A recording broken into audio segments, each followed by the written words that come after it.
Hello, I'm Todd Lewis from Fiasco Sports, reporting for the SA Football Magazine. Today I'm joined by Ricky Pearce from the Rosewater Football Club in Division 5, and he's our featured coach of the week. So Ricky, tell us a little bit about yourself. Where did you grow up playing football and how did you get into coaching? Where did I grow up? I grew up country Victoria, come over and played football with Nord for 4 years, went back home for a little stint, then come back over here, and for virtually the last 10 years I've been coaching either at Port Districts or Payneham, not Payneham, at Portland, and then this year I moved across to Rosewater. I was going to just have a relaxing year, but I've got a few friends there, and it's only a stone throw from home, so decided to do that.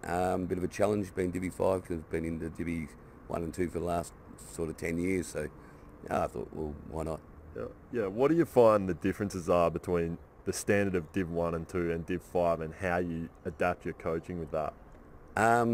Believe it or not, we haven't done any running. We've just been concentrated on ball skills. Yep. I think having the ball and using the ball well is the king. So getting that right.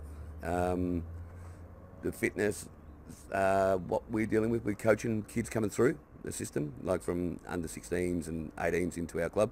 Whereas Divi 1, Divi 2, you're getting guys coming down from the Magpies or the Eagles or Glenelg. So they've already got that background. So you play some good footballs in an area. So it's probably the lower divisions are more community-based coaching kids, whereas the high divisions you're looking for the elite sportsman or the one that you can bring to your club that brings something exciting. Yeah. You mentioned you haven't done any running. Do you incorporate that within the drills to make sure you do stay fit for game on game day?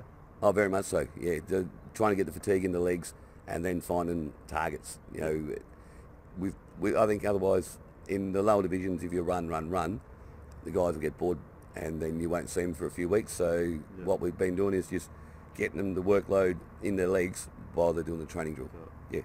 Do you think players respond to that better as well because they are coming to training with the mindset, oh, we're using the footies today, it's going to be a good session?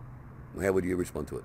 Yeah, well, I think it's a great idea personally. Yeah. So do people respond well at your footy club? Oh yeah, wholeheartedly.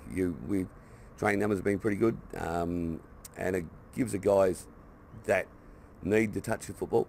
They don't need to run. Yeah. You know, they just need to find the touch, and that's why we're in Divi 5. Yeah. We aim to grow, and every football club wants to go up and up and up the way through to be a powerhouse in amateur league. We've got the foundations for it, the oval, the facilities are superb. Now we're just trying to put a program together so we can attract the right people to the football club, attract the that type of football people want to come and watch, and probably the big difference is that leg speed and just that crisp to finish a target in Divi 1, Divi 2 compared to Divi 5. Yeah. Just going back to yourself now, you mentioned you came from Victoria. Yep. How do you find the difference between how football's played over in country Victoria compared to here in the amateur league? It's not a great difference. I was playing senior football at the age of 15, and the game's the players are a lot more protected now than what they were when I was growing up.